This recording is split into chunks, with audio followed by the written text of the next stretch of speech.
no jornal, no blog que eu tenho no Jornal Globo, ela conta a seguinte história. E ela foi apurada ao longo de semanas, 3 semanas mais precisamente, conversando com muita gente até chegar em um relato comum feito por 6 pessoas diferentes, uma das quais obteve esse relato do próprio ministro Alexandre de Moraes. O que acontece? Houve ligações do ministro Alexandre de Moraes para o Gabriel Galípolo e também uma conversa pessoal que o próprio ministro admitiu a um interlocutor em que ele pergunta para o Galípolo sobre a questão da aquisição do Master pelo BRB. Essa aquisição, ela tinha sido anunciada em março e nessa conversa que ocorreu pessoal, presencial, que ocorreu em julho de 2025, ainda estava pendente um negócio de aprovação do Banco Central.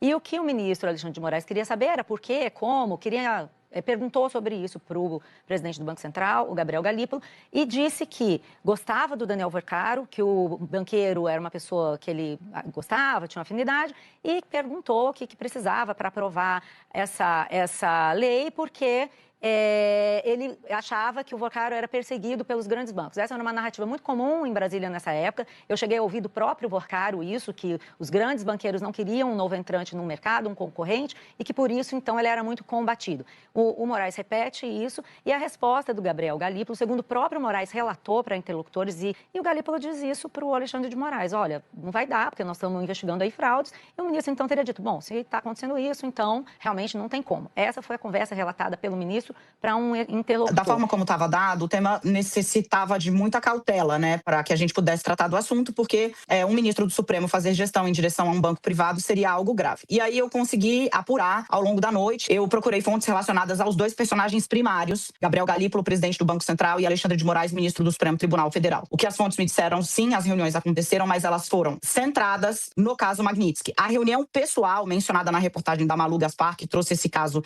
à tona, colunista do jornal o Globo, essa reunião acontece na esteira da imposição da Magnitsky em 30 de julho. E não foram reuniões das quais participaram, como eu explico na coluna, só os 2, porque havia dúvidas dos próprios bancos que prestavam algum tipo de serviço para Moraes ou o Supremo sobre como agir. Vamos lembrar que, por conta da imposição da Magnitsky, o ministro lá atrás teve de trocar a bandeira do cartão de crédito dele por uma bandeira 100% formada no Brasil. A bandeira da Elo, né, que está ali vinculada ao Banco do Brasil. Por quê? Porque temia-se que, utilizando uma bandeira que tem conexões com os Estados Unidos, o provedor do cartão de crédito fosse sancionado pelo governo americano. Daniela, só o presidente do Banco Central foi acionado? Não. Os bancos acionaram o ex-presidente da Câmara, Rodrigo Maia, que na época era presidente da FIM. O que é isso? Era um grupo que agregava ali fintechs, mas estava conectado à Febraban, tá? E Maia era muito acionado por esses canais, por ser uma pessoa que tinha trânsito com o ministro Alexandre de Moraes há muito tempo, inclusive na esfera pessoal. E aí, o que a gente faz? Como é que a gente faz? Como a gente organiza isso? Então, foram feitas conversas. Sim, o Banco Master foi citado. E aí eu vou trazer exatamente o registro que a fonte vinculada ali a ambos os personagens me fez. Daniela, eu acompanhei, me disse a fonte, uma visita do Marcelo Rubens Paiva ao Banco Central. E quando o Marcelo Rubens Paiva foi ao Banco Central, ele se vira para o Gabriel Galípolo e fala: e o Master? Ou seja, todo mundo estava falando sobre esse assunto. E aí a fonte me diz, né? Foi citado de uma maneira que, obviamente, não era o tema central da reunião, e aí trago o relato que a fonte me faz de como teria sido descrito aí pelas pessoas que conversaram com o Gabriel Galípolo a insinuação de que o ministro teria feito uma gestão.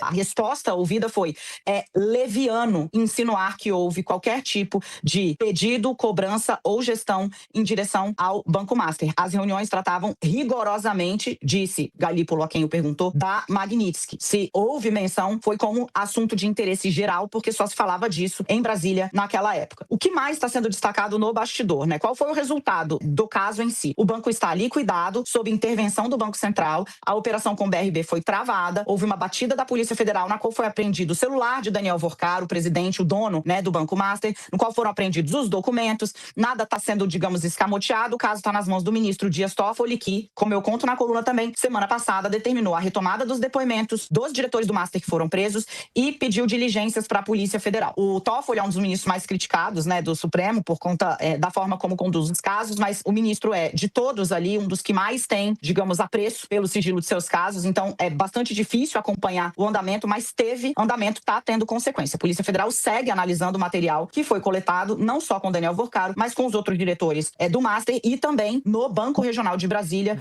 o BRB. Por óbvio, Fabiola, o constrangimento foi tal que o ministro Alexandre de Moraes exarou essa nota hoje, no meio da manhã, portanto, depois que a gente já tinha trazido esse contexto da Magnitsky aqui no UOL, como você disse, manchete, e o ministro fala pouquíssimo, né, viu o tamanho do problema que estava se criando e decidiu exarar uma nota oficial por meio do Supremo Tribunal Federal, coisa que ele faz muito raramente, mas daí se vê, né, o tamanho que a confusão foi ganhando por conta do cenário pano de fundo que é a Viviane de Moraes, doutora Viviane de Moraes, hoje titular do escritório da família, teve um contrato com o Banco Master, cujo valor eu não consegui confirmar, mas a própria Malu Gaspar, em uma segunda reportagem, cita um valor de mais de 3 milhões por mês. Se esse contrato está vigente, a informação que eu tenho é que não mais, e que, por óbvio, como o banco foi liquidado, né, não há mais ali como pagar os serviços do escritório, né? Nós já tivemos experiências recentes no sistema de justiça brasileiro, na Lava Jato, por exemplo, em que se adotou esse tipo de assodamento e se demonstrou depois uma tragédia para o sistema. Quer dizer, nós temos que ir com muita cautela. Quer dizer, a acusação posta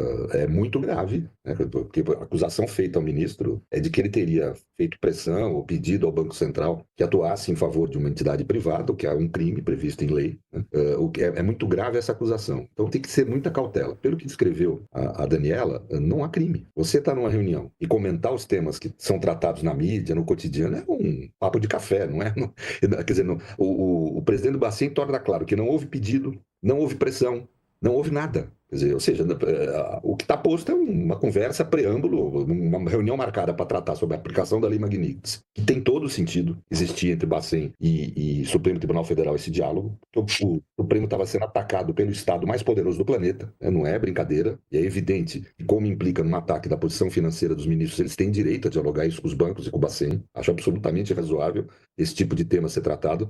Não foi numa reunião pessoal, pelo que foi posto, mas numa reunião que tinha muito mais pessoas envolvidas, e um dos temas onde todo mundo tratou foi esse tema aí, como deve ter se tratado outros. É que nem um bate-papo que a gente vai levar. Antes de começar uma reunião no meu escritório, a gente fala de tudo que está na mídia, do que está acontecendo, do caso do ministro Alexandre. Se falam desses temas, né? Pelo relato que deu a Daniela, não me parece que haja dentro desse relato nada ilícito, né? Portanto, tem que se ter muita cautela, porque realmente não é algo para se tratar com presunção, né? Você tem que ir com calma, com cautela, com prudência, por isso jurisprudência, né? Ouvir as partes envolvidas, apurar o que está acontecendo, né? E só deve